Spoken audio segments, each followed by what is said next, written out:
है, कोई महाराष्ट्र से है, कोई बिहार से है। तो बहुत अच्छा लग रहा है, सब अपने अपने किस तरह से हम मकर संक्रांति का जो पर्व है वो सेलिब्रेट करते हैं, वो अपने अपने तरीके से बता रहे हैं। इससे ये होता है कि हम जान पाते हैं कि हर स्टेट में इसे किस तरह से सेलिब्रेट किया जाता है। तो चलिए, मैं भी अपने तरीके जो मैं जानती हूँ तो आप लोग से जरूर शेयर करूंगी। तो सबसे पहले जो आगामी आने वाला जो मकर संक्रांति है उसकी आप सभी को हार्दिक शुभकामनाएं। और ऐसा कहा जाता है कि जो हमारा हिंदू धर्म है उसके लिए ये जो मकर संक्रांति का पर्व है ये एक बहुत महिमा रखता है, मतलब ये एक बहुत महत्वपूर्ण है, इम्पोर्टेंट है। क्योंकि जो हमारा जो हिंदू धर्म में मुख्य रूप से हम सूर्य की पूजा करते हैं, और इस समय जो सूर्य है वो कर्क रेखा से मकर रेखा की ओर चले जाते हैं, मतलब अब सूर्य मकर रेखा में आ जाएंगे। और जैसा कि अब क्या होगा, मकर संक्रांति के बाद जो दिन है वो बड़ा होने लगेगा और रात जो है छोटा होने लगेगा। और जैसा कि हिंदू धर्म में अभी आप लोग जानते ही है कि खरमास का महीना चल रहा था। खरमास मतलब क्या? खरमास मतलब कि जिसमें कोई मंगल कार्य नहीं होता है, शादी मुंडन कुछ भी जो है मंगल कार्य नहीं होता है। तो अब ये जो है मकर संक्रांति के बाद अब ये जो खरमास है ये खत्म हो जाएगा, और इसके बाद जो है अब जो जो शुभ काम है वो होगा।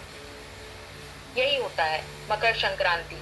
और सबसे पहले इसको अलग अलग स्टेट में अलग अलग तरीके से मनाया जाता है। जैसे अभी किसी ने बताया कि उत्तर प्रदेश बिहार में इसे खिचड़ी के नाम से, कहीं मकर संक्रांति, पंजाब में लोहरी, तमिलनाडु में इसे पोंगल के नाम से, केरल में अन्य नाम है, असम में बिहू के नाम से है। तो वो मनाया जाता है।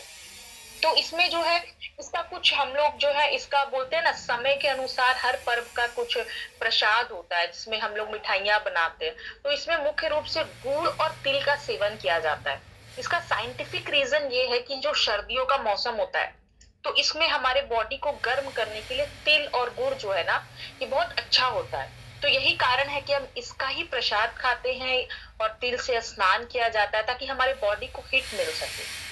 इसका ये कारण होता है। और जैसा कि हर फेस्टिवल को सेलिब्रेट करने का कुछ तरीका होता है, जैसे होली में हम रंग खेलते हैं और दिवाली में पटाखे जलाते हैं, तो उसी तरह जो है मकर संक्रांति में हम पतंग उड़ाते हैं और अपना जो खुशी है वो एक्सप्रेस करते हैं। तो मकर संक्रांति का जो दिन है ये हिंदू धर्म में बहुत मान्यता रखता है। और इस दिन जो है दान पुण्य भी बहुत किया जाता है। कहा जाता है कि अगर आप दान पुण्य करोगे तो वो आप बहुत, मतलब कि बहुत गुना होकर आपको रिटर्न मिलता है। और इसी के साथ साथ जो हमारी निगेटिविटी है वो समाप्त हो जाती है, और हम मतलब कि एक सूर्य बोलते हैं ना, सूर्य का प्रकाश और जो सकारात्मक ऊर्जा से सूर्य हमें भर देता है। तो ये मकर संक्रांति का जो पर्व है ये बहुत ही धूमधाम से सभी स्टेट में मनाया जाता है। और इसमें मुख्य रूप से सूर्य की जो है पूजा की जाती है। तो सूर्य क्या है? सूर्य यही है कि हमें एक सकारात्मक ऊर्जा देता है। तो इसलिए हमें ये पर्व जो है अपने अपने तरीके से जरूर सेलिब्रेट करना चाहिए। जो भी है, अब कई लोग हैं अब जो यंग है वो अपने अपने जॉब को लेकर बाहर है, कई लोग घर पे है, तो जहां भी हो इसको सेलिब्रेट करो, है ना।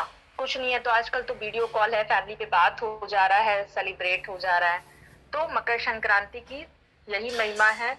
और इसको हम लोग हर साल जो है ये सूर्य की स्थिति के अनुसार तो 14 जनवरी या 15 जनवरी को ये 2 दिन में से पड़ता है। तो इस बार ये 14 जैन को मनाया जाएगा। तो आप सभी को मेरी ओर से मकर संक्रांति की हार्दिक हार्दिक शुभकामनाएं।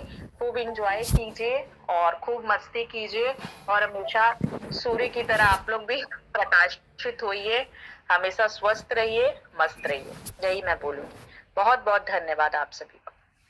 करना है कर ले अभी आज ही, जो भी करना है कर ले अभी आज ही, वक्त पल दो पलों में गुजर जाएगा, वक्त पल दो पलों में गुजर जाएगा, जो भी करना है कर ले अभी आज ही, जो भी करना है कर ले अभी आज ही, वक्त पल दो पलों में गुजर जाएगा।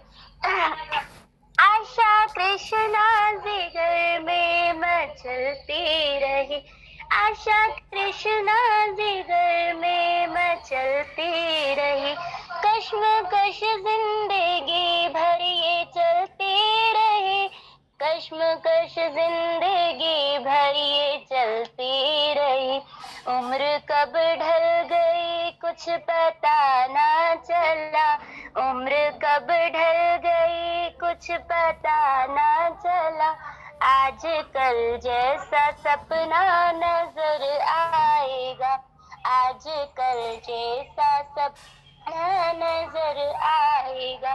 जो भी करना है कर ले अभी आज ही, जो भी करना है कर ले अभी आज ही। वक्त पल दो पलों में गुजर जाएगा, वक्त पल दो पलों में गुजर जाएगा, वक्त पल दो पलों में गुजर जाएगा। बेसिकली मैं वाराणसी से हूँ, तो क्योंकि हमारे पूर्वजों ने जो भी त्योहार समझ के बनाया और हर चीज को मौसम के हिसाब से और फसल चक्र के हिसाब से बनाए, कब कौन सा फसल होगा उस हिसाब से। तो मकर संक्रांति हमारे देश में बहुत सारे नामों से मनाया जाता है।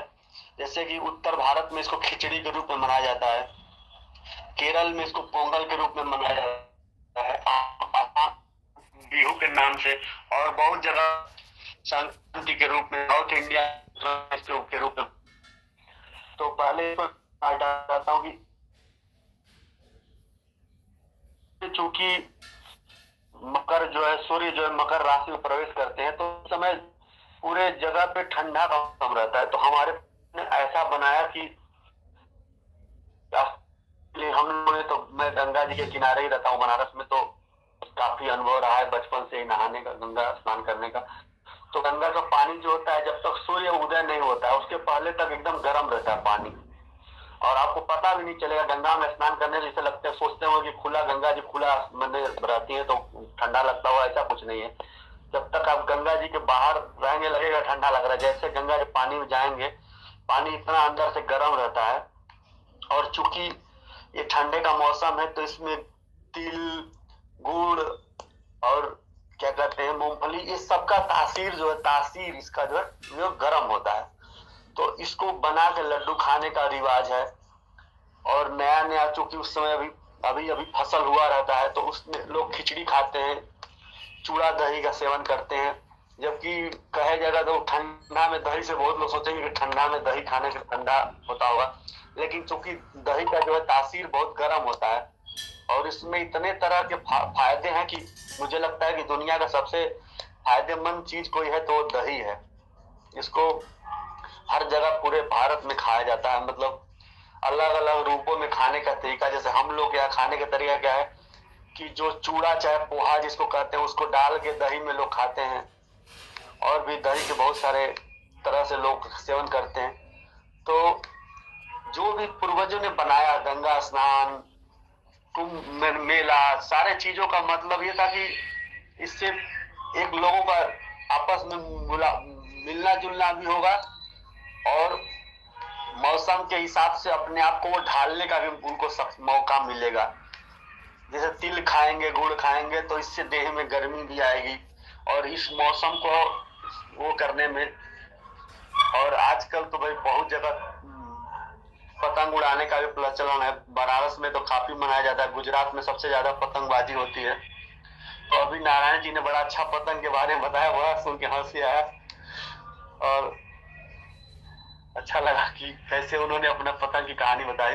तो पतंग तो ऐसा नशा है कि लोग सवेरे सवेरे उठ के 5 बजे से ही पतंग चले उड़ाने के लिए पहुंच जाएंगे छत पे, और वो मौसम देखते रहते हैं। उठ के सवेरे से ही, भले ही वो रोज 8 बजे उठे, लेकिन खिचड़ी के दिन जो है, जैसे मकर संक्रांति के दिन सुबह उठ के वो पतंग छत पे मौसम देखने चले जाएंगे।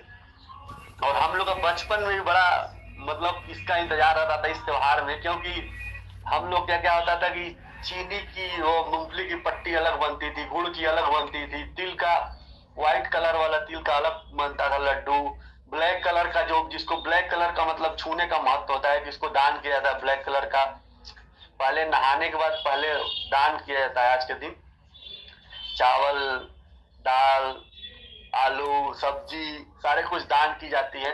और काले तिल का दान किया जाता है। काले तिल का दान करना बहुत शुभ माना गया है। तो हम लोग क्या काले तिल का वो मतलब जो छोटे छोटे लड्डू गुड़ डाल के उसमें अदरक वगैरह डाला जाता है, और व्हाइट तिल का तो क्या कहते हैं मूंगफली का, गुड़ का, चीनी का और चूड़े का बनाया जाता है। उसको चूड़े को भूज के बनाया जाता है, उसमें गुड़ डाल के। वो एक फरवरी होता है, पता नहीं उसका नाम लाई भी बोला जाता है, उसको बनाया जाता है। तो बहुत तरह के ढूंढ बनाए जाते हैं। तो हम लोग को बचपन में था कि एक वो जो बांस की डलिया होती है उसको उसमें से लेके खाने का, सुबह सुबह नहाने के बाद। और सब लोग हम लोग देखते थे कि हमारे में क्या क्या मिला है। ऐसा नहीं है कि भाई को सब मिल गया हमको कुछ छूट गया है। सारे कितने कितने तरह का पाया है वो, मतलब अगर वो 10 तरह का पाया तो मुझे 10 तरह का मिला कि नहीं।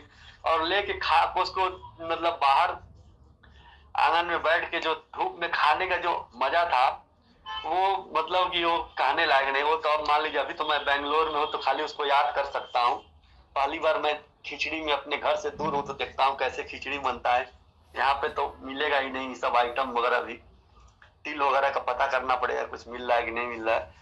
लेकिन जो आनंद वो सब था।